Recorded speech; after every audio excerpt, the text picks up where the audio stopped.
Hey guys, welcome to an episode of Joe's Garage, and I want to go over some easily made mistakes when doing your own oil change on your C8 Corvette. So the C8 Corvette calls for 0W40 oil, which is the viscosity.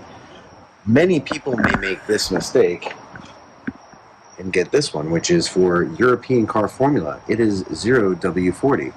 So while it's the consistent weight and viscosity that's needed for this car, one thing that it doesn't have is what's called Dexos. So I didn't know what Dexos was. It says it on the oil filter cap. It says it in the manual. It says it on a bunch of videos. And it is found in several forms of Mobil 1, which is the recommended oil for this vehicle. As you can see, I have two here. And you can buy these in auto parts stores, places like BJ's, Costco's, etc. This one, see how it says SuperCar? That one's harder to find.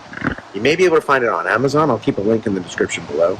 On Amazon, you can find it under the name of SuperCar, ESP, or if it says Dexos. Now, if that didn't make it confusing enough, what is Dexos? So Dexos is a series of additives that are made and then it made a certain level of approval so that it is better emissions and it works better with catalytic converters, blah, blah, blah, in super high performance vehicles such as the C8 Corvette.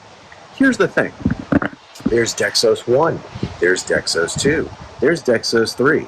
Then they decided to get rid of Dexos 2 and Dexos 3 and call it Dexos R. They tried to make it exceptionally confusing for you. Here's what I'm going to tell you.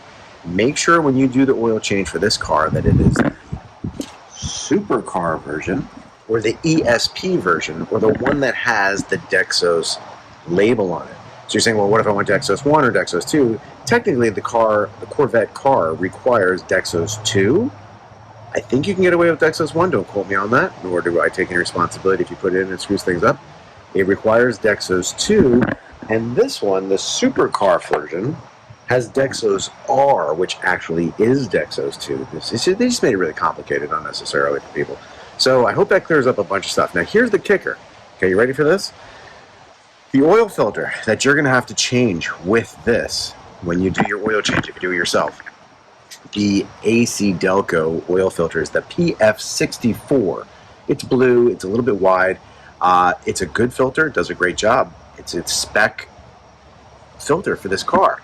However, a lot of people say, you know what, I'm going to be doing my own oil change. I want to get an even better oil filter, let's say like the Mobil 1 oil filter, which is excellent for these type of things. Well, here's the kicker.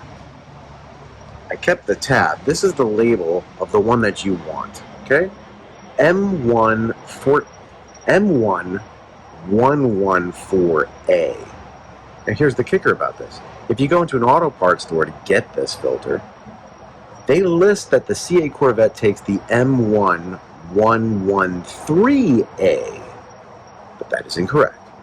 So don't make that mistake and get the M1113A. You want the 114A. And the difference is the PSI pressure. The M1113A, I think it was up to about 12 PSI, while the 14A, this one, goes up to 22 PSI, which is comparable to the PF64, which is what you want. Because when you have a high-performance machine that has high PSI of oil pressure, you want your filter to be able to withstand it and not cause a mechanical problem, or just not do its job properly. So, those are my tips as far as doing the oil change. As far as how to do the oil change, pretty simple. Make sure your temperature is up to about 175. You can look at the gauge, idle it, get it there. Raise your car up, get underneath it, do your oil bolt, pull it out, clean it off. Look at the O-rings. There's two O-rings. There's a small, it actually looks like a finger. There's going to be a small O-ring at the tip, and there's another one at the base. Make sure they're not torn, cracked, or worn. Clean all that off. Let all the oil drain out. It's going to take a little while because there's a lot of oil in this car. In fact, there are 7.5 quarts. 7.5 of those in this engine, okay? So you're going to drain that out. Once that's drained out, then you can go to the oil filter. And here's the thing. The PF64 filter is a wider filter than the Mobil 1 that I'm talking about here. So you're going to need a different oil filter wrench. I personally got the kind, I think it was like $7. It's the kind that you can attach to a socket. It just clips right on the end. Turn it on, turn it off, etc. Now, here's the thing. There's been a couple of discrepancies that I've seen online, and people, you know, everybody's got their 3 cents. To put on your oil filter, when we get it from the factory, I don't know if you've ever tried to change the one from the factory. It is on there so damn tight. I mean, it's really hard to get that off. I actually had to use a really large pair of pliers to get that sucker off and end up denting the filter. It was pretty gruesome.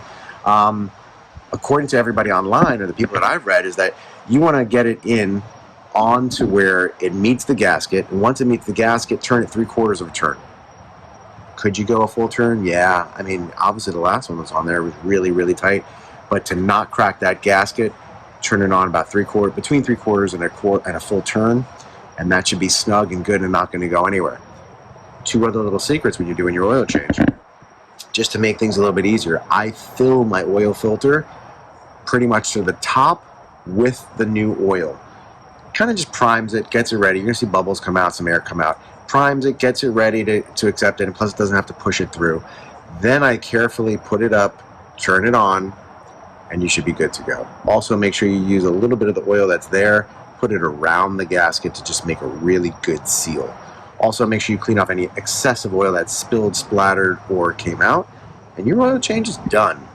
I don't need to show you how to do it, because, man, there's a bunch of videos on how to do that. I'm just giving you some really good advice on some pretty simple and, unfortunately, common mistakes, like that oil versus that oil, or the M113A, which is wrong, versus the correct one, which is the M114A, which is correct. And that's labeled wrong according to the manufacturer at places, auto parts stores all over. So just make sure you get the right one. That's all right, so the next question that a lot of people have is, at what point should we do the first oil change for the C8 Corvette? And there is no right answer to this. There are many different answers. The manual says it should be done at 5,000. Other people say that it should be done with the first service, which is any time before 7,500 miles, when they do the DCT, the dual clutch transmission filter change. I think they also change the fluid, and they'll do an oil change. Now, there is one free service where they do the DCT, the transmission fluid, and the oil filter, courtesy of GM, because they want to make sure that that way you don't void your warranty. If you wait past the 7,500 mark, you may void your warranty. So definitely do it before the 7,500. Now, I've read people who do it after the first 500-mile break-in period, they change their oil. I've heard people say after the first 1,000 miles, they change their oil. In order to track the car, they recommend getting to 1,500 miles, and some people say that's when you should do your first oil change. I don't know the right answer. I know that me personally, I did it at 1,500 miles. The reason being, I wanted to make sure that any little metal filings, any little burrs, any little bit of a brand new engine that gets worn off doesn't make its way around damaging things. So after I made the first 1,500 miles, I did my first oil change with this car. And I changed the oil filter as well, because I wanted to make sure that any debris that got knocked off got caught in that in the oil filter, and that was then disposed of. So don't make a mistake with that and wait till too late. Personally, I would do it right away. If you're not comfortable doing it, as many people are not, take it somewhere, have it done, but make sure to use the right oil and the right oil filter at the 1,500 mile mark would be my suggestion. Again, I'm not a mechanic, don't take my word for it. That's what I did, because I felt like that would be enough to really break in the engine and then change the oil filter and the oil. Some people say 1,000, some people say 500, some people change it it's synthetic oil. You really should be able to get at least 5,000. Some people say up to 10,000 miles. I would never let it get that far.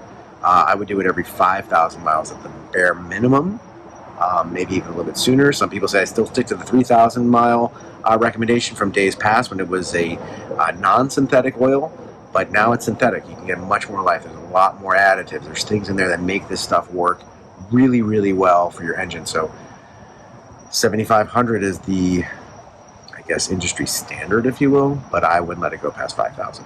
So anyways, I hope that answers that question. Don't make any more mistakes. That's all for now. Like, share, subscribe. And you know what? If you share, like, and subscribe this, it actually helps you, because it means you're going to see more good C8 Corvette videos. It helps your algorithm, helps my algorithm, helps everybody's algorithm. So just do it.